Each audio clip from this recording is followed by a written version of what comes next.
Hey friends, it's the beginning of February and I have received both of my seed orders in for my spring 2024 garden. And being February already and living in the Midlands of South Carolina, it is about time to start some of my seeds over the next week or so. I need to clean out the greenhouse, and I placed 2 seed orders with my favorite seed companies, which are Baker Creek, which is rareseeds.com, and also MI Gardener. I have not opened these yet. I can't even fully remember what all I ordered, but I thought it would be fun to share them with you right now. I will put links to both of their sites in the description below, and you can let me know if you have any questions. Our garden is almost 2,000 square feet, and we are actually expanding this year with the addition of a small strawberry patch. Those bare root strawberries should be in the next couple of weeks. One thing that I want to do differently this year, and you will see that with some of these seeds that I've ordered, is I just want to have fun. I want to enjoy the garden this year more than I have for the last couple of years. All right, let's dive in. The first bag I have is from Baker Creek. I am trying quite a few new varieties and new plants that I have not grown before. First, we have the melons. Sweet passion melon, succulent flesh, very sweet, aromatic, and finely flavored. Produces 3 to 4 pound fruit with some resistance to wilt. This one is the Golden Jenny. A lot of times when I'm looking to try new plants, I go strictly based on the reviews and how many 5 stars it is given. This was a big one. This was a top contender. Short vines will go wild, producing these succulent, sweet 2 pound beauties, early and productive. This is the strawberry watermelon. I have never grown this one before. I typically stick to the sugar baby watermelon, which is a small, somewhat seedless variety. It's so funny because based on the picture, this looks like a little gherkin cucumber. Like, you cannot tell the size based on the seed packet. Next is dazzling blue kale. I don't think I've ever grown this variety. Kale is really prolific.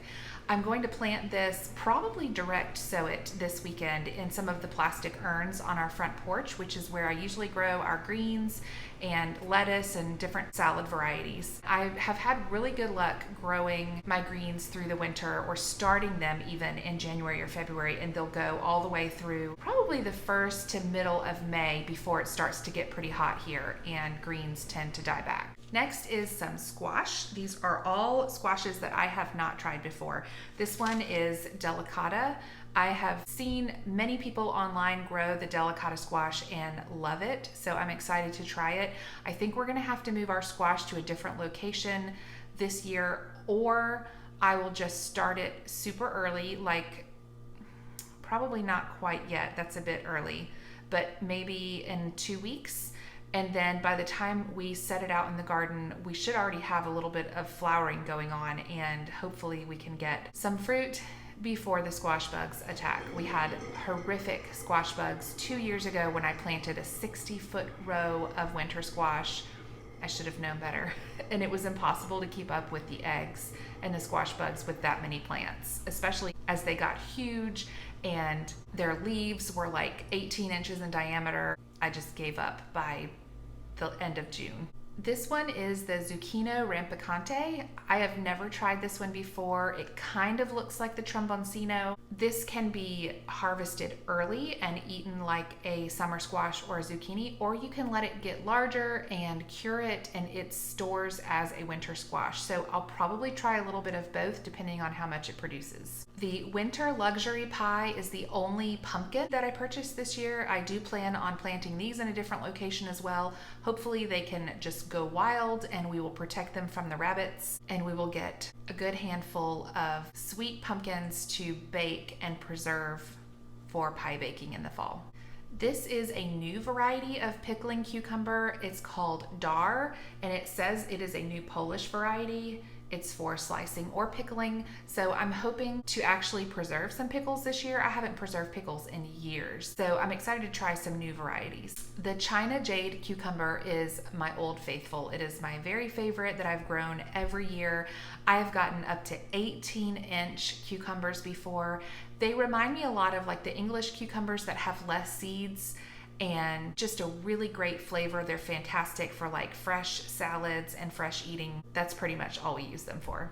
Next is the Armenian yard-long cucumber. I have never grown this one myself, but I know quite a few people who have. The description says classic Armenian cucumber, actually a melon genetically, light green, mild tasting, deeply ribbed fruit yields uniform slices. Harvest at 15 inches long. So I'm excited to try this one as well. This is the West India Burr Gherkin. These are teeny tiny little cucumbers. They kind of look like a cucamelon. It says they can produce hundreds on one vine, but I thought it would be really fun to experiment with canning these in a pickling brine, and they're like little bite-sized pickles that you just pop in your mouth one at a time. I believe the key is to harvest these before they get the little bumps all over them, which make them a little tougher. The skin gets a little tougher. Moving on to carrots. This one is the Kyoto Red. These are tender and have a really sweet flavor and can actually get up to 12 to 18 inches. I'm super excited about the Lila Lu Sang. It is a gorgeous deep purple carrot with orange in the center. And as always with Baker Creek, when you order a certain number of seeds, you get free seed packets in your order as well. And this is the coral variety. I've never grown this one before. The description says productive and vigorous with cylindrical deep orange roots averaging 8 to 9 inches long and free of splitting, even when grown in heavier soils. So I'll be planting this one as well. Now for beets. I've never known how to pronounce this one. I've always called it the candy cane beet because it looks like a peppermint candy. It's so pretty. They have a very mild flavor. I don't feel they taste quite as earthy as like a deep red beet. My family enjoys these. I will slice them thinly with a mandolin and then toss them in olive oil and roast them for just a few minutes on like 450. And then I will drizzle them in some sort of flavored balsamic vinegar, and so good. You can also do the same process and toss them in a salad as well. I would say that is a good gateway beet variety. I don't know if you are familiar with Beth and Sean Doherty, but they are pretty well known in the homestead community, and they just are such a wealth of information and encouragement. And the first time that we heard them speak, they were talking about this beet called the red mangle. Look at the size of this thing. It gets huge. That thing is as tall as that child if she were to set it up next to her. And apparently they just grow wild, and they're extremely prolific, and they're fantastic for storing and feeding to your animals in the winter. So when I saw this in the seed catalog, I thought, all right, we're finally going to take the plunge and plant some of these red mangles. And then just the standard bull's blood beet. This is just a good typical deep red beet. Good for pickling, roasting, eating fresh. I only ordered one variety of pepper this year from Baker Creek because I have quite a few in my seed collection already. I ordered this orange spice jalapeno. We still have plenty of cowboy candy in the pantry, so I won't be making any of that this year, but I do plan to use this in our salsa. I think we have 1 quart jar of peach salsa left, and I don't think we have any of our regular salsa left. So we're definitely going to up our salsa production and preservation this year. And then this was another free seed packet, DATIL. I don't know how to pronounce that. Let's see. Vicious Heat, complex fruity flavor. Okay, so this is a hot orange pepper. Maybe we could use that in our salsa as well. I ordered the Antigua eggplant. This is a beautiful stripy variety. They grow to about 6 to 8 inches long. I have not grown eggplant in the garden ever. This will be the first time. So I'm excited to try these, and I'm gonna look up some different recipes to use to introduce it to my family. And now for the tomatoes. I've got Alice's Dream, which is an heirloom variety. These are like large beefsteak, big slicers, and obviously they're beautiful. They kind of remind me of a Mr. Stripey, so we'll see how these do. I have never tried the Brad's Atomic Grape. This is one of the highest rated tomatoes that Baker Creek sells, so I was excited to get my hands on one of these packets, and we love having the smaller, like cherry and grape size tomatoes in the garden, just for going out there and having it as a snack while we're pulling weeds or harvesting other vegetables. And my very favorite big slicer is the pineapple. It is another heirloom variety that has very little seeds, and the gel texture. It's very meaty. It makes a fantastic BLT or tomato pie. It is my very favorite tomato to grow in the garden. That is it for my Baker Creek order. Now let's move on to my M.I. Gardner order, which was a good bit smaller. The first seed packet is the red noodle bean. These can grow up to 2 to 3 feet each. This is a pole bean variety. This will go up my trellis this year. The last 2 years we have used a standard Kentucky pole bean, but they have strings. I have yet to order any pole beans that did not have strings. So I'm looking forward to trying these red noodle beans. The description of these say that they stay tender and they are not stringy regardless of how long they are when you harvest them. Next are my peppers. I got the California Wonder. This is actually the largest open pollinated heirloom pepper on the market. I've always had good luck with the California Wonder.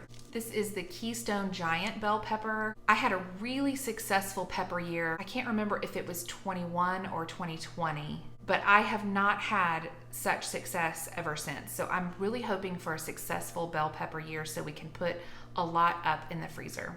And the last of my peppers is the Purple Beauty. I've never found a purple variety that produces a thick flesh like a red, orange, or yellow bell pepper, but I'm not sure I've tried this exact variety, so I'm looking forward to it.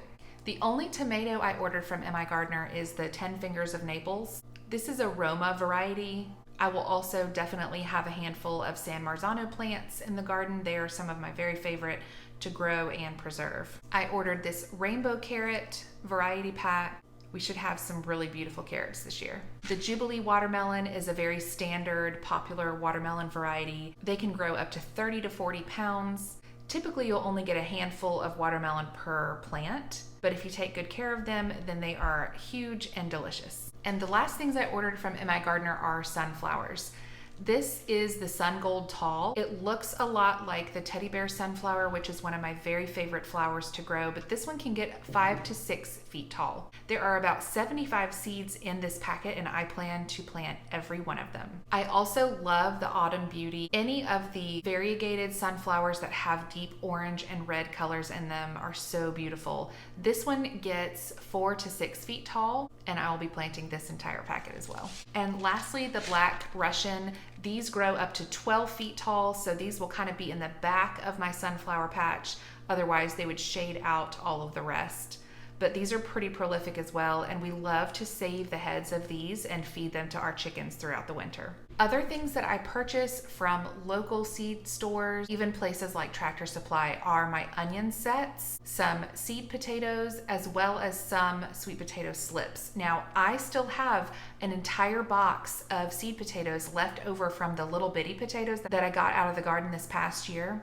And I also have some of my little straggly sweet potatoes that I pulled out of the garden as well that I kept in a box, and they have all started producing like 100+ slips that I am going to be plucking this weekend and putting along my kitchen windowsill so they can start to root and even start growing some leaves so that everything is ready to go in the garden by the end of March when we have our average last frost. One last thing that came in my M.I. Gardner order was this cute little seed saving packet that's got like self-adhesive on the back. I love it when seed companies are actually encouraging you to save your own seeds. Please let me know in the comments if you enjoy gardening content. I would love to bring you along as I clean out and prep the greenhouse and as I get seeds started over the next few weeks and updating you on all of that progress. It is actually 68 degrees here today and the sun is shining. And I also heard Punxsutawney Phil did not see his shadow, so we are expecting an early spring.